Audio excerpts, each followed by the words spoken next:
You have brought shame to this family! No, Mama. I just chose a different path. The whole village warned their daughters about her. We have to stay away from that girl. She has brought shame to her family. Some claim she ran away with men. Others swore she had become a prostitute in the city, while some said she was dead. 7 years later, the hospital doors slowly opened and someone stepped outside. Then, the entire village fell silent because the truth had finally come home. In many communities, a daughter's greatest achievement is not education, not success, not dreams. It is marriage. And in this village, one woman believed that with all her heart.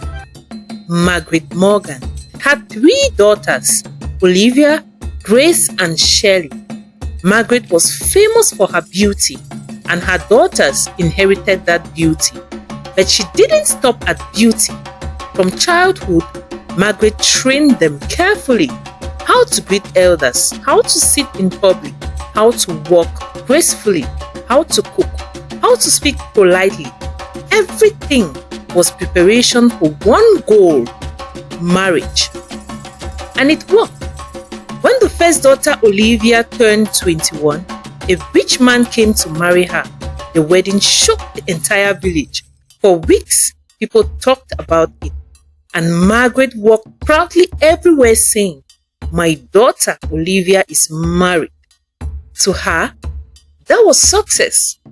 But her second daughter Grace had a different dream, and that dream would soon shake the entire family.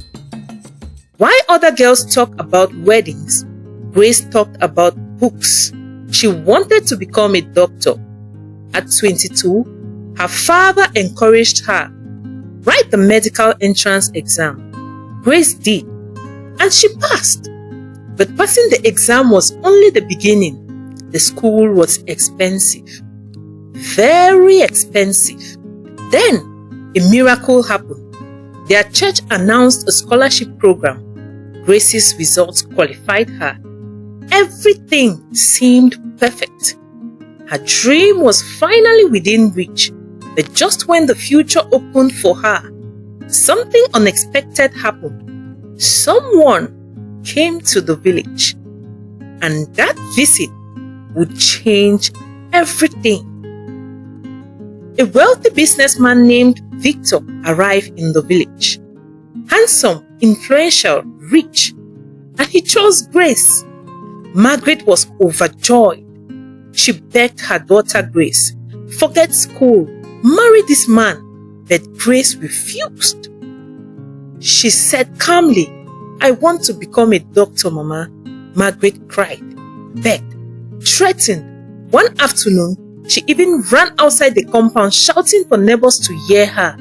She nearly stripped herself naked in public, screaming, "You have cursed this family. This man will lift us out of poverty. You are destroying our future." The pressure became unbearable. Finally, Grace agreed to meet Victor. Maybe he would understand. Maybe he would support her dream. But what Victor said next sent shock waves over Grace's body. When Grace sat down with Victor, Victor smiled and said calmly, "I hear you like school, but when we marry, that will stop. You will leave school. You will focus on being my wife and give me children." Then he added something that chilled her. "If you love education so much, you can teach our children at home."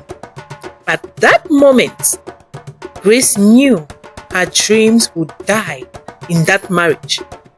Grace looked at Victor for a long moment before speaking. She said quietly, "Victor, becoming a wife is a beautiful thing, but becoming a doctor is the dream that has kept me awake every night for years." Then she stood up slowly. "If I marry you and bury that dream, I will spend the rest of my life resenting you. And that will not be fair either to you or to me. Then she walked away. When she returned home, she told her father, I cannot marry Victor. She rejected the proposal. That decision started a war inside her home. The scholarship from the church was almost confirmed, but secretly, Margaret Morgan went to the parish office, forged Edward's signature, and submitted a letter. The letter said, the Morgan family has decided that Grace Marie Morgan would withdraw from the scholarship due to important family duties she must attend to. When Grace received her rejection letter, she cried for hours. Her dream had been stolen, but something inside her refused to give up. And what she did next shocked everyone. Grace started working, tutoring students, taking small online jobs, saving every little money. A year later, her father Edward asked again, Grace, do you still want to become a doctor? Yes, Daddy. Edward gave her his small savings. Try again. Grace wrote the exam again and passed again. But disaster struck once more. Margaret secretly stole her husband's savings. Part of the money was sent to her eldest daughter, Olivia, whose husband had financial problems. Another part was used to sew expensive clothes for a women's annual meeting in the village. When Edward discovered the truth, Margaret defended herself boldly. You are spoiling this stubborn girl. She rejects good husband. She is bringing shame to this family. At that moment, Grace Morgan's dream collapsed again, right before her eyes, for the second time. But she refused to surrender. Even when the insults became worse, her younger sister Shelley began disrespecting her openly. Neighbors mocked her. Margaret constantly reminded her, you are 24. Your elder sister Olivia was married at 21. What are you still doing in my husband's house? But Grace kept saving, kept working, and then something unexpected happened. Edward received his retirement pension, a large amount of money, but he told no one, not even Margaret. He secretly visited his old friend, a bank manager, Samuel Bennett. Together, they planned everything. 6 years of school fees, monthly allowance, all arranged secretly. Then, Edward told his daughter Grace, write the exams again, but tell nobody, not even your sisters, not your friends, not even your mother. Grace wrote the exams again and passed again. Edward placed his hand gently on his daughter Grace. Grace, my greatest joy is not seeing you marry rich. It is seeing you become who you were meant to be.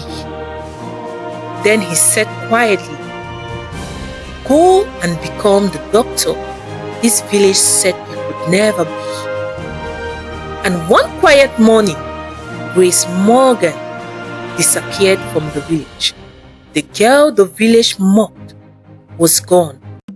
Immediately, rumors began. Year 1, she ran away in shame. Year 2, she is living with a man in the city. Year 3, she became a prostitute. Even some of her close friends were spreading such rumors. Back home, Margaret blamed Edward daily. You encouraged her stupid education.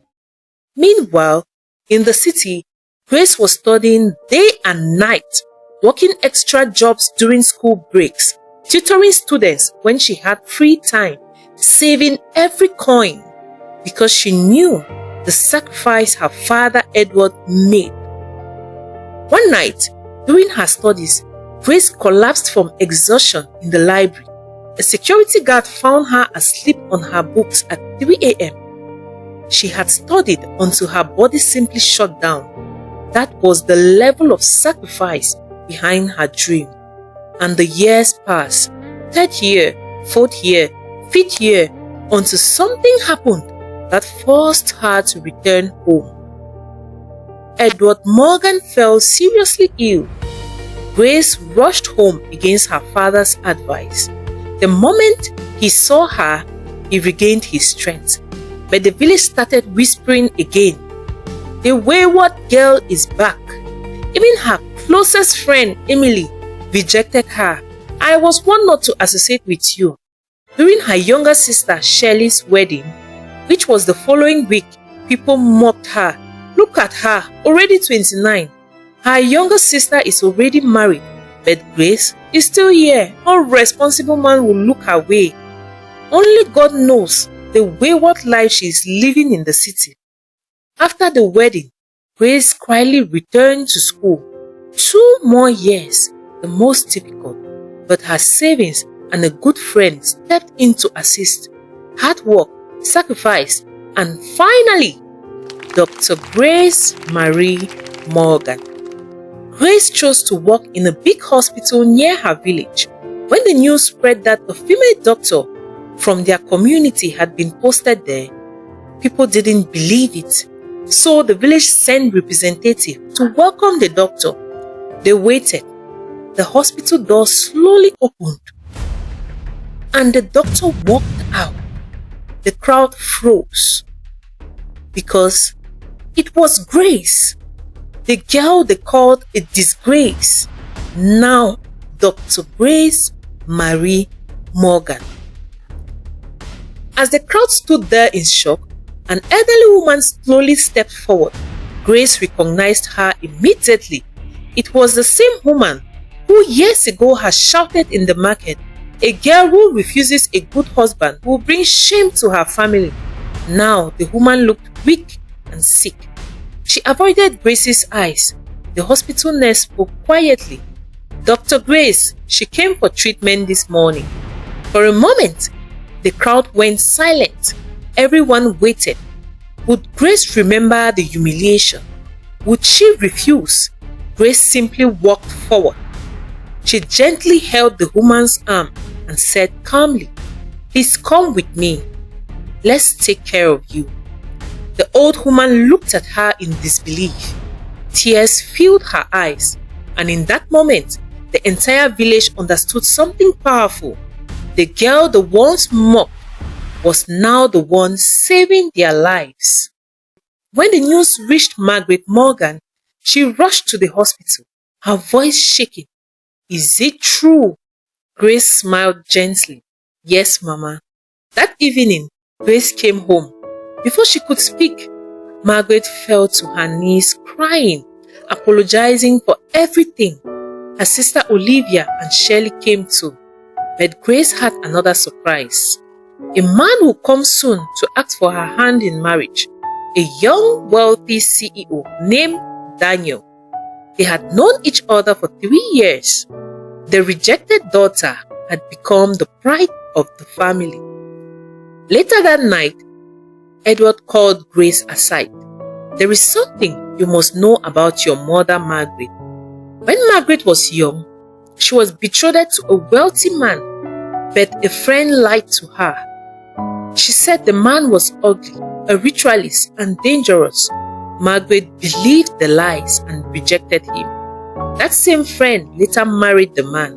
Since then, Margaret feared missing another opportunity. And when you rejected Victor, it reminded her of her past mistake." Grace remained silent.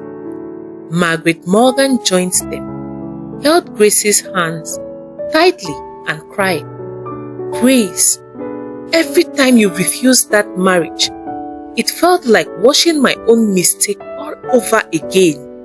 I thought I was protecting you from regret." Her voice broke. "But instead, I became the person who tried to destroy your dream." Then she whispered, "Can you forgive me?" Grace lifted her mother gently from the floor. "Mama, the past cannot be changed, but we can choose what kind of family we become from today. Then she said softly, I forgive you, Mama. Sometimes the people who fight your dreams the hardest are fighting their own regrets. Sometimes society will mock you. Sometimes family will doubt you. But if your dream is real, fight for it. Because one day, the same people who laugh at you may stand in line waiting for you to save their lives. And the girl the once called a disgrace may become the doctor the village is proud of. If the story touched your heart, take a moment and think about it. How many dreams have been buried because of fear, because of pressure, because someone said it's not possible? Grace refused to give up, and today, the same village that mocked her calls her doctor. Don't forget to like the video and subscribe so you never miss the next story. Remember, never give up. Until next time, let's triumph together.